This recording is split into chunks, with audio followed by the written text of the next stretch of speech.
This video is brought to you by CoolStuffInc.com. Use the code Kenobi at checkout to get 5% off your order and help support the show. We all know that Modern can be quite the expensive format. Thank you all for watching. I hope you enjoyed the video. Smash that like button. Let us know in the comments. The reason for that, ladies and gentlemen, is because Wizards of the Coast keep printing more and more mythic staples and premium products, and the price of Modern is forever creeping up. They eventually did reprint the fetch lands, as I was asking for years, but it did not matter because they made the format more expensive in the long run. Still, sometimes it's fun to have a little challenge, so today we're going to be playing Budget Modern. Our budget is sub $50, so we're playing Hollow One. That's right, we're playing the deck where you play Burning Inquiries to fuck over your hands. You don't know if your opening hand is good or bad, because it's all going to be in the bin in a moment anyway. And then you try to play Hollow Ones, you try to play Ox of Agonis's, and the my favorite card in the deck is actually Flame Blade Adept. Hang on, let me check. Flame Blade Adept. It's the one with menace that grows when you discard cards or cycle cards and shit. It is gas, because sometimes you'll cast 4 Burning Inquiries in a row on turn 4 in some sort of nutty Christmas land, and it'll be a big girl. Big old chunky f your opponent to death. So we're drawing cards and discarding cards at random. We're playing Lightning Bolts and Fiery Tempers to burn and reduce our opponent's life total, or just get those last couple of points in if we've reduced them and they've stabilized. Flame Blade Adept, Hollow One, Ox of Agonis, and then my little spice, my cheap budget option is Reckless Bushwhacker. Now, I played it in a few games for this video, and you're going to see a few of them in a moment. That's how gameplay videos work. But this card, it was okay. It was just okay. I played it once and it would have been okay, but we're against a creature-based deck. I haven't played the deck enough to say it's actually brilliant, but the other option is, oh fuck, I didn't write it down. Flame Wake Phoenix? I know what this is called. I'm sure it's gonna be on here somewhere. Here's a page of Phoenixes on Scraffle. Oh. It is called Flame Wake Phoenix. What did I type in? Flame Wake Phoenix. It's a 3-mana 2/2 flying haste creature that attacks its turn if able, and it has Ferocious that allows it to come back if you've got a Hollow One or a big old Flame Blade Adept in play. It gives the deck more resiliency to removal, and it allows you to play more things out of the bin that you're discarding. What I found with Reckless Bushwhacker is that it creates tension where you want to just randomly draw into this to end the game, but Flame Wake Phoenix allows you to actually discard it from hand and still get some value out of it. I think Flame Wake Phoenix is probably better, and it's only marginally more expensive. I think the deck would still be sub $50 if you played it. Beyond that, other upgrades, you're probably looking at the mana base. You could play a few of the Lair of the Hobgoblin perhaps, but you've got to be careful about putting lands in that might come into play tapped, because this deck only plays 17 lands and will often only have 3 sources in play at once anyway. Asmo Deck of the Doodah just got printed again. The Masters 2, I think. Wait, actually no, I don't think it was reprinted. Either way, I don't think the card's that expensive anymore, because it's not seeing that huge amount of play. And that's the deck, so hit that like button, hit a comment if you enjoyed it, and let me know if you want to see more budget Modern from me in this style. Let's get back to the gameplay. We have won the dive roll, which is a good start for us playing this uphill battle in Modern today. Honestly, I'm not good with Hollow Ones, so a budget Hollow One might be an absolute fucking joke, but I think I'm going to give this a go. We got a 1-drop. We got what is basically a 3-drop for turn 3, so I'm probably just going to Burning Inquiry in the following turn. We're going to lead with an Instant Neonate and pass the turn. Next turn I'll be using Street Wraith plus Street Wraith plus Burning Inquiry to sort of set up something. What that something looks like, I have no fucking idea. A Blood Crypt Shock from our opponent, taken to 18. Skirt Prospector from our opponent means they're on Goblins. We drew a Flame Blade Adept, which means I might wait one more turn before I go absolutely wild with the cycling and discarding. Yes, Flame Blade Adept into play, and we'll attack with our menacing 1/1 and pass the turn back. There is a potential future if we look deep into the timeline by scrying with some bones. Not a literal magic card, but with the actual arcane act of scrying bones. If we look into the future, there may be a situation where I discard this, fire or Fiery Temper, and shoot the Skirt Prospector if their next turn looks insane. But this is Modern, not Legacy, so I'm not expecting anything mad from them on turn 2. I guess what we don't want to see is some Munitions Expert come down and kill our Flame Blade Adept, because it gives us a much worse next turn. Mog War Marshal is going to make them some bodies. It's also basically a Desperate Ritual in this deck, because it makes them 2 bodies, one of which when it dies makes another body, so they can make 3 mana here if they wanted to. They do not. Instead, opt to pass back to us. So we're going to cycle the Street Wraith, which triggers our Adept and grows it in the front end, and we get to draw a card. That card, you ask? Well, it was, of course, Albert Einstein. It wasn't Albert Einstein. It's a Goblin Lore. I'll play the Mountain for turn, and then cast Burning Increase. We draw 3 cards and discard 3 cards at random. That's both of us, so it can fuck your opponent's hand as well. We got a load of triggers there. We've got to keep the Bushwhacker in hand, which is nice. We also still have the Fiery Temper. So we now have a 5-2 menace they've got to put 2 bodies in front of. We're going to cast the Reckless Bushwhacker to grow the front end of our creatures. Basically, they're going to double block our Flame Blade Adept, which isn't great. Maybe Fiery Tempering the second blocker would have kept the Adept alive, and that would have been better. Probably, honestly. This is a rather underwhelming turn, I will not lie to you. There is a world, like I said, where we had to use the Temper to interact with in some way before we started trying to get in with this Flame Blade Adept. For example, letting the Mog War Marshal die to Echo last turn, or next turn, should I say. And then going for a Temper to kill a blocker and get in. Now if we attack with this, they just block with a Marshal and a token. We trade like 1 card for few cards. It's not great. I guess we swing like this though. They lose a lot and it lessens their mana. By lose a lot, I mean they lose 2 Goblins, 2 pips of red mana next turn. They of course double block. We trade off our creature for their 2, but the Mog War Marshal brings a friend when he dies. They're on 13. We have 3 damage in hand, and we have some very shit creatures on board. Auntie's Hovel from our opponent. Are they revealing? Yes, a Munitions Expert. They have a removal spell. They play an Aether Vial, okay. Bit of a slow thing to play against our incredibly powerful aggro deck. Don't forget they have Flash on the Munitions Experts. They can kill even these creatures at instant speed later. We drew a Blazing Root Waller. We're just going to go ahead and slam a jam a Goblin Lore here. Draw 4 cards and discard 3 cards. Discarding the Root Waller or Temper is perfectly fine because we get to cast them with their Madness cost. We discard the Fiery Temper, we're going to cast it. So how Madness works is at the point that you discard, you get a trigger and you may cast that spell for its Madness cost. In this case, it makes Fiery Temper quite significantly cheaper. We're going to go ahead and Fiery Temper the Skirk Prospector now. They are going to make a Munitions Expert in response. This allows them to do 3 damage to a thing. They're going to do 3 damage to our Neonate. We're going to sacrifice our Neonate, discarding the Blazing Root Waller, which gives us another Madness trigger, and we have to draw a card. So the Madness trigger is going to resolve. And we're going to get to play the Blue Root Waller for free. And we get to draw a card still, in spite of the fact that we didn't really discard anything. We discarded this straight into play. That's called value. The Prospector is dead. And then we're going to cast this Hollow One for free because we discarded so many cards this turn that it gets reduced by 2 for each card discarded. And 2 plus 2 plus 2 is 6. That's right. I can do maths like a small child. I'm not going to sling in with my 2-1 Bushwhacker and have it blocked by a Goblin token. That seems fucking shit. They play a Goblin Matron, which allows them to go search for a Goblin from their deck. It could be a 1-drop that they can deploy off the vial now, or it could be something for next turn. It is a Bogart Harbinger, which allows them to put a card on top of their library, a Goblin, which allows them to set up combos, basically, like putting a Krenko on top or a Kiki on top and activating Snoop to either go semi-infinite or just make some big fucking value. No attacks from them. I really want them to attack, honestly. That would have been bad for them, and they should not do that. We're going to play a Neonate for 1 red mana. Now, I should keep the Temper up to kill a combo piece if they are comboing, but we're going YOLO over here. We're going to kill the Matron, and then we're going to go to combat, and we're going to swing with all 3 of our creatures. They block, they get to trade with stuff here, but we minimize the number of Goblins on board, and it also means we get into the red zone. They trade off the Goblin token with a 2-1 to lessen the damage to their life total, and they take 5, going to 8. Vial ticks up to 2. Cavern of Souls on Goblin, surprisingly enough. Then cast the Harbinger, which to me suggests they've got something like 2 Munitions Experts or something in hand, so they can flash 1 in. I'm not really entirely sure. We're going to just slam an Ox of Agonis. No, we're not. I forgot that. I forgot it's only 2 red mana when you escape it. I thought it had a cost reduction on it, but it doesn't. So we need to discard it to a Neonate, which I think is fine. So let's do that. Do we do a pre-combat? Because drawing a Surging Bushwhacker is good. Yeah, we're going to do it pre-combat. We discard the Ox, and we get to draw a card. We draw a Neonate. We're going to not play the Neonate, because we want to draw a Surge creature. So we're going to escape this Ox. We're going to ditch some shit into the Exile Zone. We discard our hand and draw 3 cards. We did not find the Thingamabob, but I'm going to cycle this Street Wraith. Find another Street Wraith. I'm going to cycle that Street Wraith. Find a Blazing Root Waller. And then we're just going to go to combat and attack. Like, I'm not quite sure the worst that could happen. Whatever Flash Goblin is there that we need to worry about, I'm not sure. They block the 4-4 with a 1-1, obviously. We pay the red to increase the front end of our Blazing Root Waller to take them to 5. And now we just pass the turn and hope they don't kill us.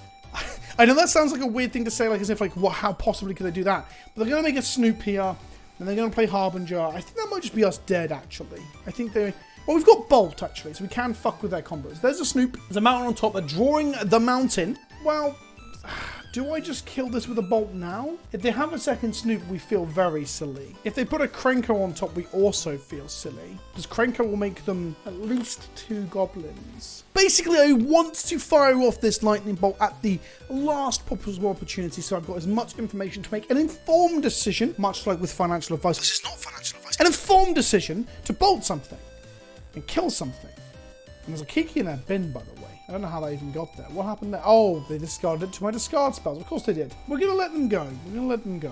I mean, I paused for so fucking long. It's either signpost that I've got a bolt or suggest that I'm really fucking trying my hardest. Oh, shit, the bed. Because that you cast it. It does. We should have bolted this and upkeep. I forgot a line of text on Snoop. So they're activating the vials. They can't cast the Siege Gang Commander at instant speed right now. So they okay, I thought it only gave the abilities. Then I saw this, which is a scary card for them getting back into the game here. It's a 4-mana creature that gives them 3 bodies and also ability to life gain. And then I realised that actually they can cast that off the top. You may cast Goblins spells at the top. So I should not have allowed that to happen. I should have killed this in upkeep. Now, they activated Vial to make a Harbinger, which is great for us because it allows us to kill this at instant speed and not have them cast the Lieutenant. So they sack it instead, going to 6. And they scoop it up. Okay, the bolt was fucking good there. The question was where to fire it off. And, I mean, I don't think I fired it off in the right place, but I'm going to pretend that I did. I'm going to pretend that the choice that I made was categorically correct, and I'm very, very handsome and great at this game. They're Goblins with a combo finish, so I'm going to bring in 2 Ratchet Bombs, some number of Lightning Axe, and maybe a singular Ingot Chewer. Block the Vial, maybe? Nah, probably not. Ratchet Bomb can block Vials. Ratchet Bomb. Well, the Ratchet Bomb kills a lot of other good creatures too. And 2 Axes. Nah, fuck it, we got bolts. I don't even know if we should have Lightning Axe in the side, honestly. Our hand is 1 mana Adept into Burning Inquiry. Yeah, fuck it. Why not, eh? Well, there's a good reason not to, because the hand is actually potentially very, very bad. But why not, as they say? Why the fuck not? Also, on top of that, if we are not hitting a second land drop, and we only play 17 of the fucking things, if I go ahead and cast Burning Inquiry on turn 2 and we discard this Fiery Temper, it feels like it might be value, but we won't have the mana to cast it. 8th Evolve from our opponent. My life for an Ingot Chewer, fuck. Play a Flame Adept and pass the turn. Our opponent plays a Blood in my cracks it and goes to 19, hurting themselves, which is amazing for us, because we are a deck that wants to reduce our opponent's life total. And that's not quite as unique as it might first sound. And they played the exact fuck. I was making a joke about attacking people in the combat step, and they played this. Oh, fuck. This is so good against our Menace, our Menarche, as people who are insufferable would say. We drew a Neonate, so I want to go ahead and play the Neonate out, because making this a big menacing threat right now is shit, and it's pointless. So we're going to wait for them to sack that Mog War Marshal to its own trigger, and then we'll try and use the Neonate to Fiery Temper away a blocker to get a good attack in the following turns. Vial goes up. Big fucking yawns. For me, it's a tiring job. It's a tiring job being this charismatic. I will tell you that, comment section. Mog War Marshal goes to the bin, makes a Goblin token upon both entering and dying. Bloodstained Mark from our opponent. Oh, they fell down the slipperies. Oh, they're not cracking it. Skirk Prospector. They have so much mana now. Fucking hell. We actually really can't allow Skirk to survive, because they untap with just 1,000,000 mana. We're going to discard the Fiery Temper, triggering our Flame Adept to grow, triggering Madness. We're then going to just cast this, because we need to kill things. Skirk is very good. We draw a card. A mountain would be amazing. It was a mountain. That's pretty fucking good here. Just going to cast a Burning Inquiry. We grow our Flame Blade several times here, but attacking with a 5/2 into these 2 1/1s is kind of shit. It does clear the board off, though. Yeah, let's just get them to get their Goblins out of the way, and then we can... I don't know if this is good, because this is... We've got 3 threats in hand, right? I mean, calling an Insolent Neonate a threat is perhaps a little bit generous, but we have 3 threats in hand, but this is by far a premium threat. Like, it's so much better than all the other shit we've got here. But we've got 2 Orcs of Agonis in the bin. So in reality, actually, perhaps wearing them down to no cards in hand and just, like, shitting our hand out is the way to go. They activate Vial on 2 before ticking up to 3 in their upkeep. There you go. There's a little 8th of Vial trick I haven't done in a while, but I'm sure people who've been following the channel for a long time may remember. There's a Conspicuous Snoop showing us that they're about to draw Cavern of Souls, so our counter spells, all 0 of them, are now useless. Because they see Cavern of Souls on top, they're now cracking their Bloodstained Mire to shuffle their deck to find a Skirk Prospector. That's them using fetch lands to create card selection. It's pretty good. Vial goes up. They find a Matron on top. Oh, Matron. Trigger, leave this bit in the video, but go find the clip. This is a fun one. Trigger, go find the clip from Carry On, where is it Sid James goes, "Oh, matron." Go on, and put it here. We'll wait.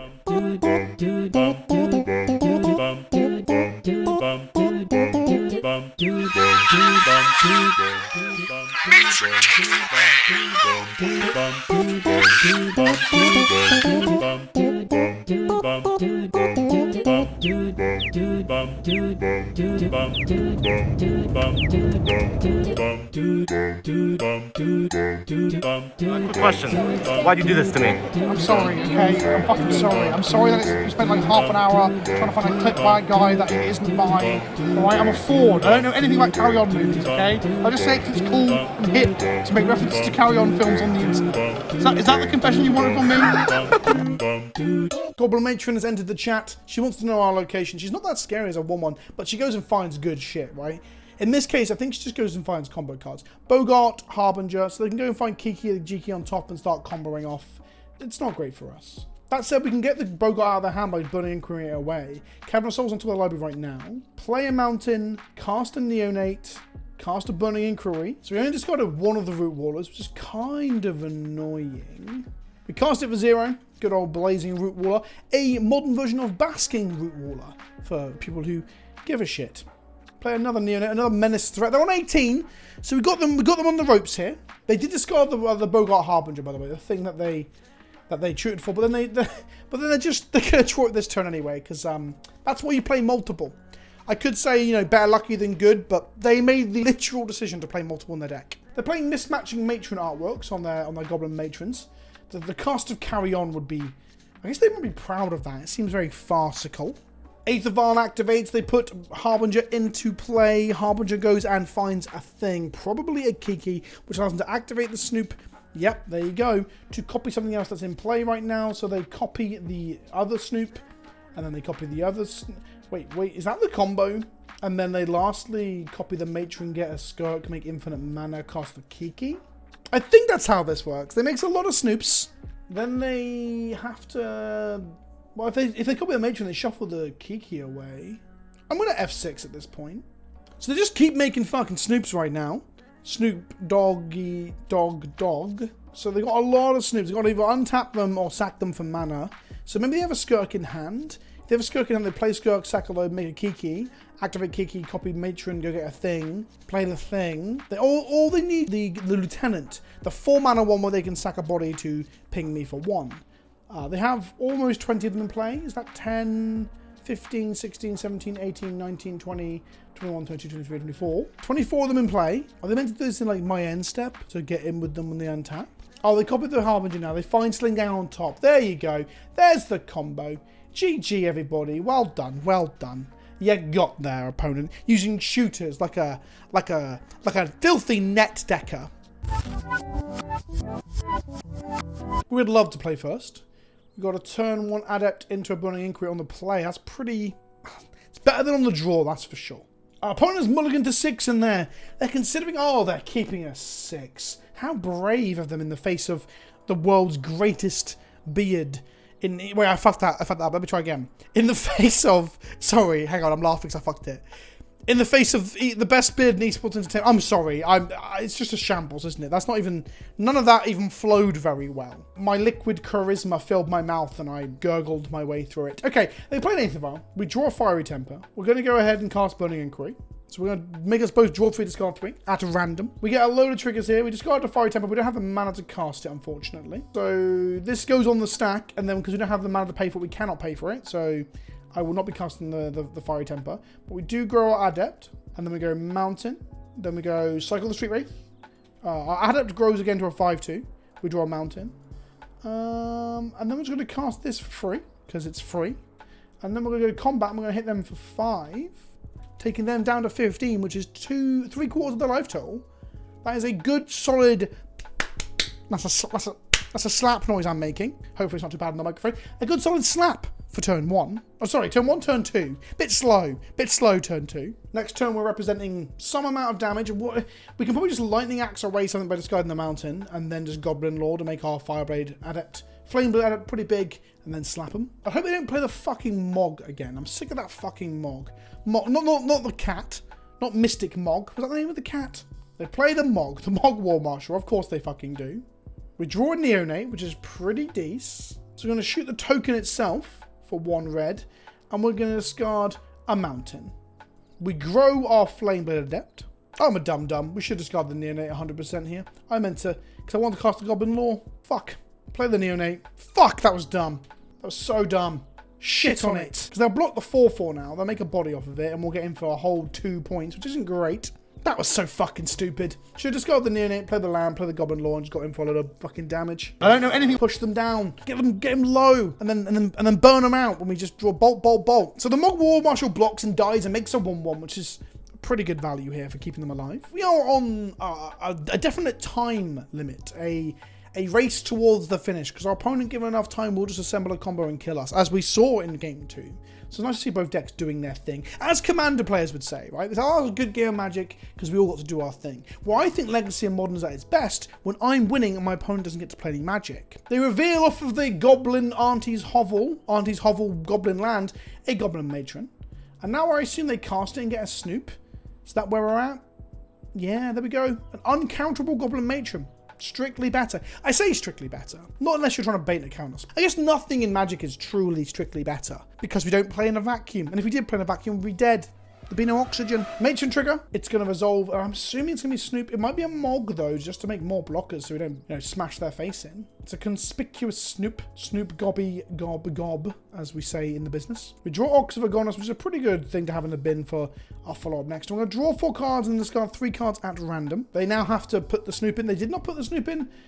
Oh no, dumb me. This is only for us. This is not for our opponent. It's not Burning Inquiry. We go to combat and we swing with a 1/1 Menacer, a 4/2 Menacer, and a 4/4. Keeping the Matron off the board does stop them from being able to shoot it off of a Kiki line, but then having the Snoop, Well, Snoop, they haven't got a Harbinger right now, so they're going to double block the Flame Blade Adept and kill it. They take 5 going to 8. They make a Snoop gobby, a gob. I've already said that. I need to stop saying that. Auntie's Hovel on top, 3 cards in hand. We know none of them, because we saw a Matron and a Snoop, and they're both been seen in play now. With Vartrig on the start, they just take it up. Do they activate on the 2? They do not. They take up to 3. We find our Harbinger on top, which is a pretty good draw for them. We really just need to draw like a 1-mana burn spell. They're going to play the Harbinger off the top. And then I think we might just be dead, because now they get Krenko. So not Krenko, Kiki. And they make a load of Snoops. And then they put the Lieutenant on top and they just kill us? Yeah, we're dead. We're just fucking dead. Look, the deck costs less than $50, alright? Cut me some slack. Our opponent's over here playing, I was going to say playing rares. We are also playing rares. Actually, no, our deck is primarily uncommon, which is nice to see. But we're dead. GG, opponent. Well done. Well done, you pay-to-win loser. I'm joking. Why am I saying joking off? It's obvious that I'm joking, right? But just in case you're new to this, and this is the first time you've seen a video on my channel, I'm drinking some water before we carry on.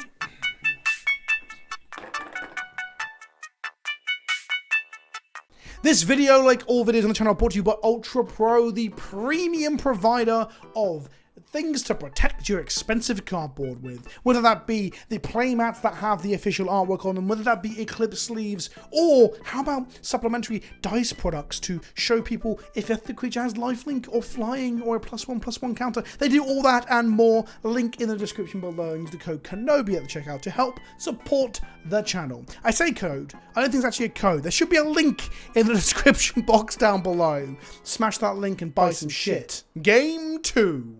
Enjoy. Okay, we're going to do it again. And by do it again, we're going to try again and we're going to win this one. This is an unkeepable hand with no mana. This has mana in it, so we're going to... Fuck, this is bad, right? This is fucking bad. But we're going to keep it, because I hate myself. I could Street Wraith before my first turn play, but I guess... I think it's better to Street Wraith on turn 2, because then we've drawn another card to see if we've got a hollow one. We have an active attacker. Not that it's an attacker that cares, because it's not the Flame Blade. Huh. Maybe I'm wrong. No, I think it's right. I think it's right to wait for a turn. Because then we can also cost reduce by sacking the Neonate to play a hollow one if we draw one. We draw a Bolt. Okay, we're going to cycle now because I want to find some action. Goblin Lore is pretty action. But is it enough action? Let's go to combat attack. No, I'm going to wait a turn on the Goblin Lore as well. Gives us a chance to draw something to go with it. Maybe another land to be able to play the Fiery Temper if we discard it, just to shoot them in the face. Something like that. They're on some sort of Ketria Triome pile. So they're probably going to be playing cards in their deck that are singularly worth more than our entire deck. Oh, speak of the devil and they shall appear. This Ren and 6 has currently got a tabletop price of $80, which is almost double what our entire deck costs. They put the time back in their hand. We drew a mountain. We're going to bolt the Ren and 6. And then we're just going to... God, no, that was bad. I should have Goblin Lord, then used the temper if I discarded it. That was bad. That was bad, bad, bad. Let's go to combat and attack the Ren. The Ren is dead. We have 6 cards in hand, one of which is Scalding Tarn. We know that because we observed them put it into their hand out of the graveyard using Ren and 6. Not by cheating, but using Ren and 6. Playing Ren and 6 is kind of like cheating sometimes. The Scalding Tarn we know about has been played. They crack it. This is where budget modern starts to be less fun. Our last matchup against Goblins felt okay, honestly. If we're playing against just like 3 and 4 color money pile-esque decks, it feels less fun. Okay, this is a thing that we can perhaps maybe deal with. That's okay. I guess spending a card to kill this isn't amazing, but we drew a mountain. We play the mountain, and then we're going to Goblin Lore. So we discard the Fiery Temper. We're going to kill the Shaman here. Then we're going to play the Flame-Bearded Adept. And then we're going to go to combat, and we're going to attack them for 1. They get to do some rummaging. Discard up to 2 cards, then drop the 2 cards. This card is probably the hidden gem of Kamigawa. It is showing up in Modern and Legacy more and more. I believe it's seen play in Pioneer as well. This card is pretty fucking good in Constructed Magic. Then you go Dwarven Mind to make a land, and they discard 2 hard evidences. So we know what they're on now. They're on Indomitable Creativity. That's right, put it on screen, editor. Do it, do it! Indomitable Creativity, the deck. You cast Indomitable Creativity to exile Dwarven tokens, Crab tokens, or Goblin tokens, and it allows you to go and get yourself some, normally Archons of Cruelty, but like in Historic, people were playing the fucking Angel, weren't they? Oh look! Oh look, there it is! It's almost like we're aware. They only get a primed... What the actual fuck is going on? A prime time. I guess that does... That's like a value creativity as opposed to just like lock you out of the game creativity. Oh my god, this is Indomitable Creativity Valakut. That is interesting to say the least. Right, we want to do like Burning Inquiry into Burning Inquiry into Burning Inquiry to just kill them on the spot. That'd be nice. We didn't, so fuck me. We're gonna go ahead and discard the Root Waller to draw a card, because we need to do something here. We will be casting the Root Waller off of its madness cost. The Root Waller resolves, the Flame Element gets slightly larger, and we draw a card. If it's a mountain, we're so fucking annoyed. Okay, it's not a mountain. Our draw has been garbage, by the way. So we've multi 5. We've drawn 6 of our 17 lands. We've seen no Oxes and only 1 draw in Discard Spell and Fiery in Goblin Lore, sorry. So not the best. They trigger the Reflections of the Kiki-Jiki, the Fable of the Mirror Breaker. They now have a 2/2 Goblin. Interestingly, Mirror Breaker is hyphenated on one side of this card and Kiki-Jiki is on the other, but I don't believe original Kiki-Jiki is hyphenated on both sides. Also, isn't it fun that we played 2 decks in a row without Kiki-Jiki on them?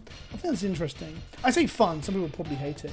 Incoming with more mountains, and I think we just fucking lose here. I guess there's a small world where we get to go and get... draw multiple Burning Inquiries and we have to go off with the Flame Adept, but I think they just kill both of them, don't they? Oh, they're shooting our face? That's not a good sign. That means post-combat they're probably playing another Titan, and then we are definitely dead.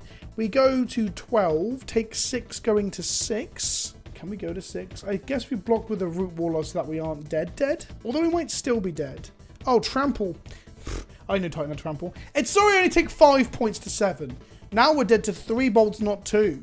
3 activations of Valakut, not 2. I know what I'm doing. I didn't momentarily forget that Primeval Titan has Trample. You fucking forgot. Fuck you. Oh my god. Creativity of the Titan and the Kiki. Cool.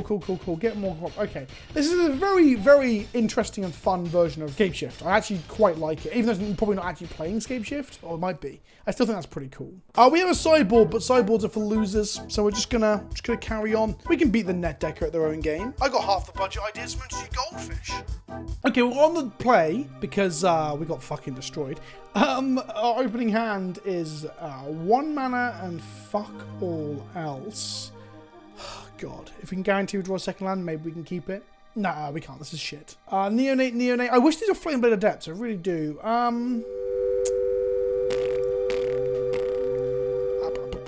I guess it gives us a thing to do. We'll put that on the bottom. say done, and we'll just lead with a 1-drop player Goblin Lore and see where we get to. Basically, what we've just kept is just a random, like the most random hand you've ever seen in Magic, right? We've just mulled to 6. We've got 2 creatures that involve us having to discard cards from our hands to actually find a card at the top. It's only good if we have cards that we want to discard. And then we've got Goblin Lores, which do net us neutral cards. You know, you cast the spell itself, you draw 4, discard 3, so you're trading 4 for 4. Yeah, it's not good. Like I said, I've essentially kept a truly random hand. But that's me, I'm so random, right? Sometimes I pretend I'm a penguin and I'll pick up a spork. Do people get that reference? Do people know what I'm talking about? I'm just so random, me. Random funny man 69. Let's cast a Goblin Lore and hope the hollow one stays in hand. It did not. It simply did not. Okay, then. We cycle and find a Flame-Bearded Adept that we can play next turn. We attack them for 1. Our plan next turn is just to deploy the 2, and I use the word threats lightly again, from our hand, and then we can cast subsequent Burning Inquiries and Goblin Lores to try and grow that Flame-Bearded Adept big enough to twat our opponent for a whole bunch. We drew a mountain, which might have been good to sandbag, I'm unsure. We play an Adept, we play a Neonate, which can get into the red zone for 1 here.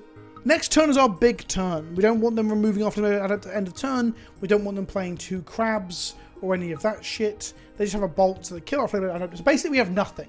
We have nothing, tra-la-la. We drew a mountain, which is dog shit, so we're just going to cast Burning Inquiry. It's more mana efficient to lead with Inquiry, but Goblin Lore would have put us a card up, so unsure there. We cast the Root Waller with Madness. We get into the red zone. Now we can cast the Ox for next turn, so I think I'm going to do that. I think I'm going to discard the Ox to draw a card. We drew a mountain, which is perfect, because now we get to go bolt them in the face. They have Spell Pierce for the bolt, that's fine. And then we get to cast the Ox, which will reset our hand with 3 cards. Ox enters, we draw 3 cards, it's a 5/3. We find a Street Wraith, which is fine. Yeah, this is fine. We have 10 damage on board and 3 damage in hand. It's not the worst place to be. Our opponent cracks a Foothills going to 14.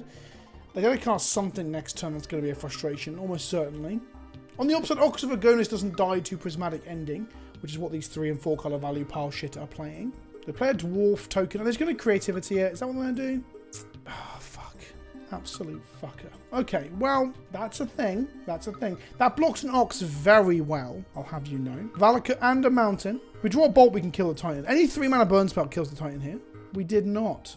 So I guess we're going to cycle the Street Wraith. Find a Bolt. Huh. Huh. Okay. Cool.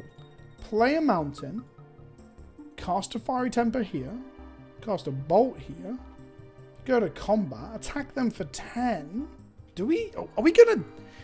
If I sound surprised, it's because I am. It's because I am. We hit them for 8, 9. Sorry, I misread this earlier. They go to 5. They're dead to just the Ox if we can get it through. I guess they'll either play another Primeval Titan here or make a token and play another Indomitable Creativity. It's quite likely. They go Valakut, Dwarven Mine, and they target the, I assume, the Ox. Then they kill our Blazing Root Waller instead. I guess they don't want us to replay the Ox. That seems bad to them. They play Fable of the Mirror Maker to make another blocker. So they can block our Ox, but they can't block our 1/1. Oh, I lied. They play a Crab token and a Clue. They're in a good spot now. It's a very good turn for them. We drew a Flame Blade Adept. We go to combat and we slam in. They've got to double block the Neonate, which they can do and kill him. Maybe I shouldn't have attacked with the Neonate. That was fucking stupid. Okay, Neonate is dead. I shouldn't have attacked with that. Play a Flame Blade Adept. So next time we have a Burning Inquiry to grow it, and we get to keep 1 of the cards, because we're going to draw an extra card to be able to draw 3, discard 3. Hopefully one of the cards is good. They're on 5, they crack a Clue, they untap and draw a card. They go to 4 cards in hand, and they get to do some looting with the Fable as well. So the card selection and stuff is pretty big here. I mean, they're probably going to have something. We could hope they whiff, but I'm not expecting them to. There's got a Prismatic Ending, which is interesting. Maybe they're just trying to dig for the Titan now instead. Valakut, trigger, yes. Kill our Flame Blade. No, shoot us. That is not a good fucking sign when they start Valakutting you in the face. That means they think they've got you dead. Let's hope they've miscounted. Oh, Indomitable Creativity into 3... Oh, 2 Primeval Titans and an Emrakul. I can beat this. I can't beat this, right? Because I'm just dead. They go Valakut plus Mountain, and then that's like 6 damage, and then 2 more Mountains, and that's going to be 12 damage. I'm a goner. I'm so dead, it's unreal. On the upside, our opponent's deck is probably approximately $800, so it's only 16 times the price of our deck. I'm not saying that Magic is pay to win. Like, jokes aside, I'm definitely not saying that. But I am saying that some of the older formats can be pay to compete. And in all fairness, you can still have fun trying to run up that hill. To quote a little-known artist called Kate Bush. I thank you all for watching. I hope you enjoyed the video. Smash that like button. Let us know in the comment section below what you thought of the video and the deck. There'll be a deck list link in the description below as well for budget Hollow One. Thanks for watching, and I'll see you all soon. Ta-ta for now.